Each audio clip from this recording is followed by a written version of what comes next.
Bien-aimés dans le Seigneur, fidèles amis téléspectateurs, nous vous saluons au nom de notre Seigneur Jésus-Christ. Isaïe Sengo, il y a se retrouver na kati ya émission na biso, pambate Isaïe une première et émission oyo Isaïe émission moko à caractère chrétien basée plus sur babiloko oyo et comme moi quoi affecté négativement doctrine et évangile à Christ.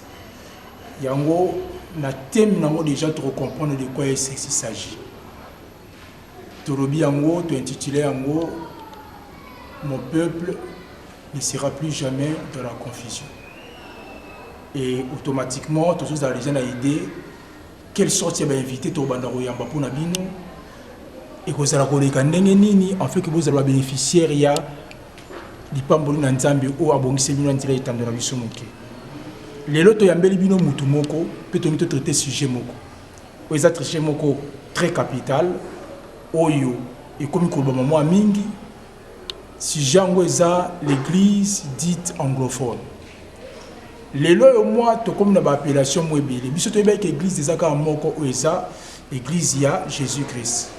Mais une chose étonnante, c'est comme église anglophone, église francophone, église lusophone, ce que tu as dit sur l'église de Jésus-Christ, est-ce que c'est différent? Et c'est là comment on a profité de l'occasion de l'émission à l'élo.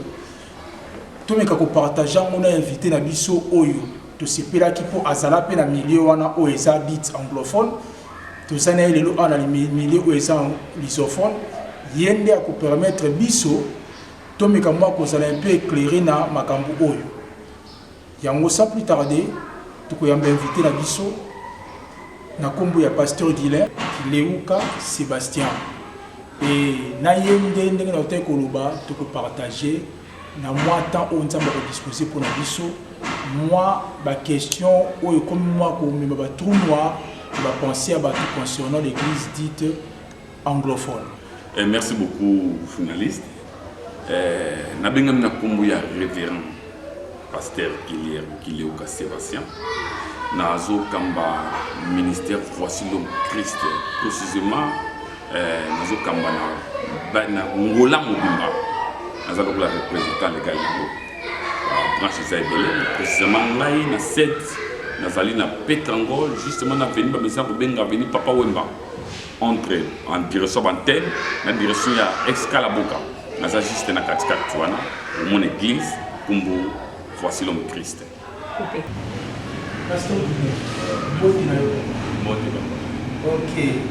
En tout cas, on a dit et en tout cas, tout le monde partager ce sujet pour ça.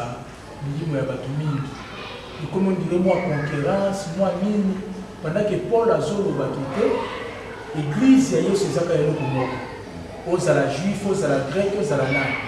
Mais les leurs par rapport à la mission d'Afrique, les colonisateurs, l'église peut comme au Cameroun, dans le sens où il y a un autre qui pour partager ce sujet.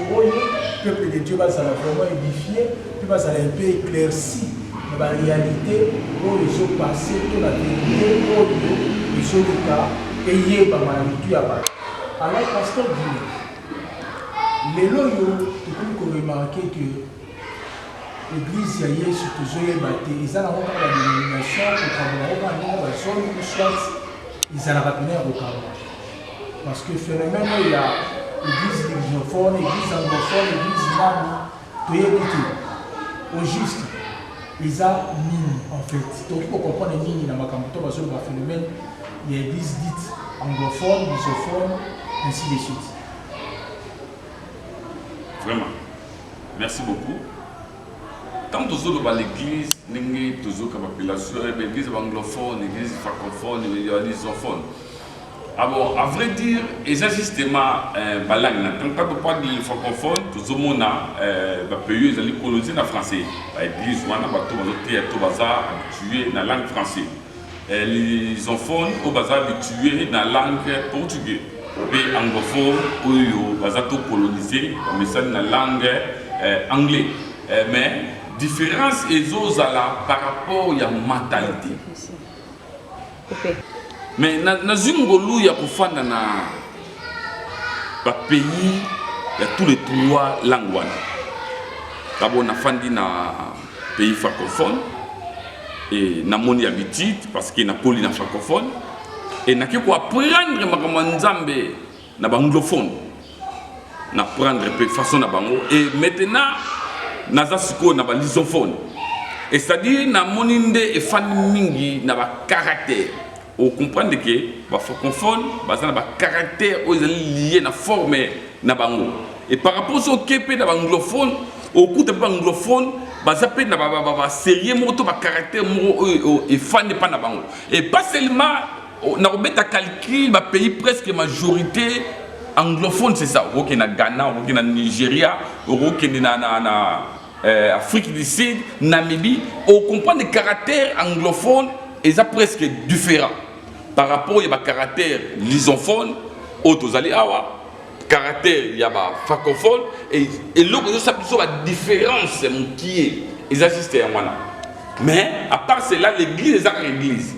Alors par rapport il y a caractère, il y a façon ba trois autres les cambo parce que anglophone bazara presque sérieux dans le camo. Je ne dis pas que les francophones bazar sérieux. Bazar sérieux mais au sont qui pas anglophone au monde anglophone, par exemple, excellence moko na pour saler la maman nzambe par rapport à lusophone et par rapport à francophone. Donc, tu vois qu'il y a un monde de sujet pour il y a un monde des hommes plus débat na discussion, il y a un monde des sujets à développement na kota la de manière visible et que l'église ou ana dit anglophone, ils ont se développer mieux.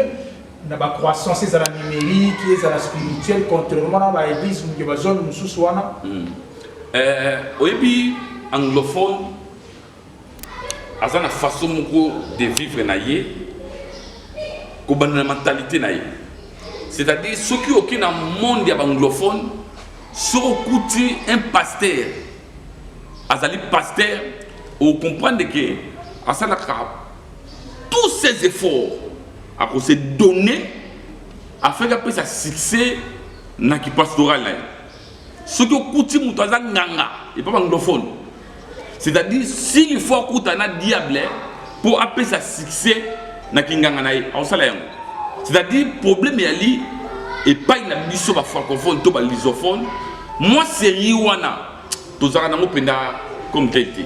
Donc par là même na niveau spirituel ndengo tukoloba na biso ke perfection wana ke basala ka effort ya koluka ko perfectionner ko apporter succès na œuvre na bango. Donc c'est-à-dire que même na niveau spirituel to na niveau ya croissance numérique donc baza toujours élevé par rapport ya biso. Oui baza élevé par rapport na biso bango omoni tozana ba force hein. Tozana ba force mais tozana force spirituelle. Tous en force physique, tous en force économique, tous en force financière. Hein? Et c'est ma force nous surtout na autant de la yo, ma force nous surtout on comprend et pas anglophone, ba fan ça ba force wana. Et par rapport et nous baté les parmi bango aussi, ba rosa ba rezali. Par rapport il y a majorité. On comprend que na rosa la pasteur francophone mais ce qui n'a qu'un angle moko que l'église est collée moko comme mon nana mon wane détruinga tu vois et pourtant les peuples anglophones ils ont le défi pour naï c'est-à-dire tant où y est à yebi qui tous en force physique tous en force spirituelle tous en force économique tous en financière tous en force union surtout wana et autres c'est vous avez un secret pour la force wana. Si vous retard et tu vois, retard au comme dans une minute ba pays ba zone on c'est parce que évangile tant que tamboli évangile est tamboli malamo pour l'air Christ Saint-Esprit ba porte wani ko annoncer bonne nouvelle et tamboli qui personne n'y a ce zokota et ça ko apporter changement dans le peuple na niveau économique na niveau pour mais retard au sikoyo au to comme ko constater actuellement ndenge ko landa yo pe ozo par rapport à la différence na ndenge ozu grâce ya kotam na mboka na nyos retard wana ezo continuer ko zalati sikoyo na ba zone wana c'est dû à quoi retard bon Ce qui est ok, il y a un pays francophone. On comprend que l'effort va adapter le monde anglophone. Qui est la majorité au cours de la pasteur francophone, majorité, va apprendre et pas y avoir anglophone. Est-ce que on est lié parce que le peuple oyo a reconnaître sous culture na été ils ont là azomié ba pays identité ni société. Est-ce que exact que tinde bazola na ndengo na sik parce que se perdre quelque part par rapport à évangile tous na quatre évangile Matthieu a été un moté Marc a été un moté présenter Christ différemment par contre soit présenter Christ différemment et tant que ba francophone na ba lusophone ba comme ko ba adapter ba anglophone n'est-ce pas est-ce que baza ko déformer te sens na bango na ndenge évangile yeli bango na ba zone na bango. Ah non, oyebi badaptara to babalandara eloko eza bien. Eloko eza bien balanda. So eza bien te balanda ngote. Hein? Omoni balang wana pe eza pe dina caractère. Na kolo ba caractère ya lingala lang tozolo bawo. Hein? Est-ce que oyebi ke mudo so ba lingala asa na caractère na ye moko soki akomi na mboka moko boy. Ata kuti langue moko azo nga imposer caractère na katalanga ba. Dit aussi à caractère. C'est-à-dire azane mangala mais a comme place pour adapter mode de vie à place à côté no ya ko ngoko adapter azone a toujours même caractère na hier biso bato ba mnogo yo am place wana c'est aussi caractère ya monaka mutu mususoki na kata ngola toza mutu moko akota à s'adapter botuno lo balingala tamza belo balingala tema lo balingala mais le gola s'adapter kota na monde wana akimna na lingala. C'est-à-dire, au moment où Moubatouana a kimi lingala à se changer à comme des défauts et les siko que azogi na siko tam sou mutalinga les putai moi mutalinga. Et ça dit à caractère ya balang ils n'ont pas caractère. C'est-à-dire qui sérieux ya balang bezali. C'est-à-dire ce qui pas français baza bata orgueil. Au même au tina ka d'église biso au terre ka francophone moi l'orgueil wa les ali. Par rapport ya anglophone. Les Anglais sont basés sérieux par rapport, même le rôle de l'église. Ok, d'abord, la langue, ok, en France, ok, en Angleterre. On comprend que le monde est sérieux, travail par rapport à la langue du pays, et ils ont joué un rôle. Et tant qu'on va coloniser Bissou, et c'est-à-dire qu'on va péter son caractère, voilà. Alors, tant qu'on a le qui tourne pas anglophone, ce qui ici c'est vraiment adapté pour l'avancement, on va adapter.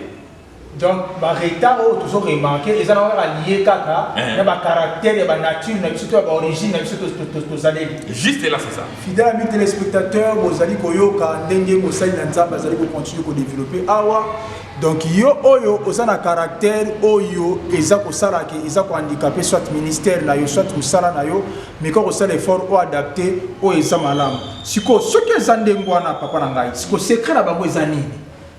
Secret na bango réellement ezani. Secret na bango pour ça qui va comment ko adapter bango ba ko ba adapter bango ainsi de suite. Donc premier secret na bango d'abord sérieux. Baza sérieux na makambo nzambe, dans les choses de Dieu. Baza sérieux na dimension au saranate. Et là le bosso yanwana.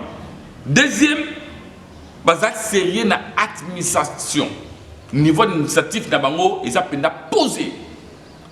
Mais pourtant, et pas une abisso, francophone, c'est-à-dire, au monde que pagnon franc de taux 10 000, qu'il te sili, parce que c'est un massacre, c'est-à-dire, il y a un église, c'est l'administration église, mais c'est le passé naïe, oh, nous sommes côté de l'église, oh, mais Exode, Azolo, bah, des théonomes, pas ça, confinement, ok. Dit mais c'est un pasteur d'après bah on est pas. Mais oui, ce qui dit mais c'est un pasteur mais tant que malachine dans le 3:10. Alors apporter à la maison du trésor toutes les dîmes, afin qu'il ne manque pas la nourriture dans la maison aujourd'hui nourriture dans Darba et une église francophone tous les enfants des athées. Nourriture des athées parce que les pasteurs ont qui n'ont pas surtout. Parce que ceux qui ont construit une église Oyo seulement en offrande. Na construit. Non construit église na offrande. Na dit ils ont une administration. C'est ça. Parce que ceux qui quittent ici, l'offrande les a un pasteur dans la poche na kenamo. Et les autres pasteurs n'ont rien. Bon ça peut aider. Mon hyper c'est pas de famille. Les anglophones basent dans un système quittent ici les pasteurs basent dans droit qui n'a offrande de dignité. et au tika dans l'administration, tu n'as fait un mois, passer à payer na moni na mbongwadi. Ce qu'on dit mais moi mobimba. Au moins de passer à un salaire, adjoint à un salaire, les autres vont travailler à un salaire. Mais ceux qui passaient nous au Kenya, aux autres André Baba serviteur de notre quatre églises, pas vrai. Donc c'est très là-bas, il y a des notions dans les mois. C'est ça, parce que l'église le rôle la compagnie, empresa. C'est-à-dire ceux qui ont l'église le rôle la compagnie.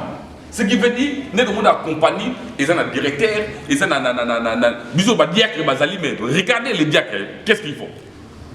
Bon, c'est de l'autre côté. Tous en temps confinement. Hein? Mais dans les églises anglophones, tu verras que offrande des alitos, provision des alitos. Mais aujourd'hui, beaucoup des églises n'ont pas de provision. Provision, c'est Sili. Si Nicolas Makambo, n'allez pas plus continuer à pousser à confinement, tout va jour il y a des confinements. Si na niveau autocomélie déjà, pour te comprendre que retard de GC Koti. N'est-ce retard et Koti wana, que faire? Solution il faut apporter déjà pour la bande Moussous après des confinements, solution il faut apporter. Solution apporter, c'est-à-dire n'est-ce pas que c'est pas dire que toi soit tu n'as pas dans koka. Non. C'est-à-dire solution zali na tous les serviteurs du série. Au moins ceux qui ont été sérieux dans Moussala aux yeux de la compagnie, aux yeux de et près de la Nzambe, alors ceux qui ont été sérieux, comme un message, il y a matéria, il y a façon de diriger, tu mets seulement du sérieux. Et c'est lui. Pour changer ma camouflage surtout, il bon. C'est ça. Dans les bande de communes, c'est-à-dire, dans le local comme l'église est allée empresa, ils appellent la compagnie. Oh, ils ont senga penda, mutu admi pesa pour diriger un mot. Tu sais que dans l'étape auto l'équipe, moi auto sali, l'église mingi, oh, ils vont les présenter. Nebisio, ata 1000 kwanza $10 et ça suscite. Et si les gars dans le premier mois, je te dis la vérité. Et si les premiers mois. Parce que, il y a un les sakaye, il y a un sakaman. Mais ceux qui ont battu les présents, il faut protéger les présents. Pour les sommes mais ceux qui ont protégé à côté, et les sauter. Bible le qui s'habille afin qu'il ne manque pas la nourriture dans ma maison. Mais aujourd'hui, papa le pan le pont parce que bazo foot à garantie société même église kangabi le les anzabi ce que foot là faut foot à rambo. OK. Oui, faut foot à rambo. Trop kangamoté parce que le les autres salaté tout kangamon. Non. Tout faut mon ezala tout foot.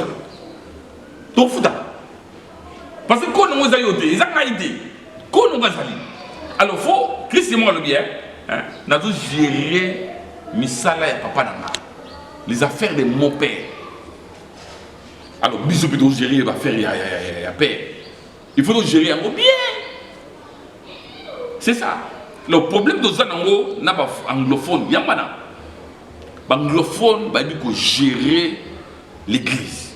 Par rapport à biso merci beaucoup, révérend. Si koyo bino étant qui adoptakato source na bino ndenge yo mo tshibolobaké et ou teli kuna na niveau ya Nigeria to betana lisolo ya voici l'homme.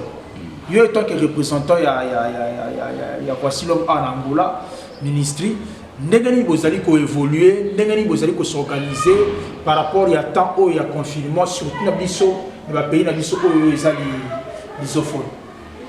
Ok. Toujours les étapes où vous allez difficilement monde entier. Mais pourtant, à un moment où, comme moi et tous les serviteurs de mission dans le ministère, tous les pasteurs sont obligés à commencer à l'église chaque jour. Je suis à l'église chaque jour. Je travaille dans le bureau, je travaille chaque jour. Je travaille, je n'invite pas à l'église. Ceux qui priaient, moi, ils ont prié tant que je peux faire à la maison. Hein? Pour un problème, l'état. Mais ce qui est de Dieu, ils allaient à Kaïsala. Alors, dans l'église, j'ai fait mon travail. Batoazoya, Kaïzoya, na kata bureau, na prié, na petite solution. Mais bref, et le mot de zone des cas pose dans le moment où ils allaient. Ceux qui sont bien enseignés, dans la période où on comprend l'église au Kangama, mais ils vivent. Tu vois, aujourd'hui, l'église est comme le rôle de la chaos. Parce que malade est continent. Vous remarquez, maman va te kaka, va travailler, même il dit, va payer sa dette. Tu vois, va payer sa dette. Est-ce qu'on donne la dîme seulement sur l'église et ça? Non, mais ils ont bana oyo, parce que bien indiqué, il y a une valeur de dîme, valeur offrande. On comprend que bana wana, même pasteur a sa tête. Bana n'a pas eu un dîme na bango. Par contre, l'église, on va déposer soit dans la porte, soit dans le système, il y a ici. Par contre, tu vois, nous avons servi à l'équipe au fan. L'offrande est posée dans une semaine de place où nous avons bien. Nous avons bien. L'église, à mon la société, avant que l'église soit mon athée. Après, c'est une raison, à lui qui non, dans une méga place. Voilà, le roi, tout continue par rapport à l'organisation de Bino Sikoyo. Bino tant qu'église voici là, ndenge bo s'adapte à la culture anglophone par rapport à la gestion de l'église. Donc pour la bino, badim, offrande, banani, couper ça à niveau bancaire, ni les gens ont problème té. Ezali boy. Né na baki culture ba langue. C'est-à-dire il faut ne bato badapta. Bazana facilité au kino couper ça, au couper ça na banque, au y a l'église. Par rapport à qui dit, Moutoumouzou, Arzana Posa, Poya Peso, Fran, tout dit, il faut pas se faire mon élonginaï. Aïe, bah, qu'il y a ça. Et pas que les abondés. Bisous, dans l'organisation, nous avons des bureaux ouverts chaque jour. Bana, oh, bah, ça bénéfique, bah, yébi, bah, y'a un bureau, bah, tout dans le bureau, oh, Arzana Posa, même si vous avez mis ça, dans la zone, mis ça dans le bureau. Aïe, dans le bureau, Arzana Fran, naïe. Azana pose un compte bancaire, un PC compte bancaire, à la banque, à déposer. L'organisation, c'est ça. Oh, pasteur, compte bancaire. Compte bancaire. Compte bancaire, il y a un bon fois, il savait ton ennemi. Il faut un bon jour, c'est la contradiction. Il y a un bon jour, il faut bannir un peu, ainsi de suite, pour collaborateur. Mais il y a un compte bancaire, il y a un bon ton ennemi. Bon, d'abord, pour me lire, il y a confiance. Mais compte bancaire, c'est l'église. Numéro. Ils ont église, dans un numéro église, il y a compte bancaire église. Et souvent, si on veut déposer mon compte bancaire, il y a un compte bancaire. Il va dire qu'il va déposer. Il va déposer à mon banque. Et qui va vous donner. Mais tant que vous prenez un peu de et c'est la signature, il y a pasteur. Parce que il faut pasteur à signer, parce que vous mais nayoka qui peut nasika kolanda pasteur moko alobi qui était okende ofungula compte bancaire na compte église par rapport ya gestion ya makambo wana awa na mboka na biso eza un peu difficile yango eza ko obligé toujours bazo senga toujours que eza na compte ya mutu moko parce que ba structure l'équipe milai pèse un peu trop difficile pour na ebima pena na kombo ya église proprement dite église eza ndako te est-ce que ndako otambula yemo ke na banque. Quand vous avez une banque, vous faites compte d'église. Banque, a une loi à juger. D'abord, en tête, il y a un pasteur. Ok. En tête, il y a un pasteur. Dans ce moment-là, pasteur, banque a jugé, Diaka Zala, Moutouboa Zala. C'est-à-dire, il faut boyer. Banque, nous sommes boyer que contre l'église, alors banque a fait une modalité. Nous avons beaucoup de temps pour contre l'église. Ce qui l'église est un crédit, c'est-à-dire que la banque n'a pas de pasteur. Il y a l'église parce qu'il y a un crédit l'église. L'église fonctionne en dernier parce que ce qui la banque a payé l'église est l'embongo. Il y a un pasteur. Il y a une vieille église.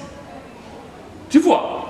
C'est-à-dire qu'il y a une église. Malgré l'église, il y a un leader à autant mais c'est pour l'église. L'idée c'est moi le pasteur, mais c'est pour l'église.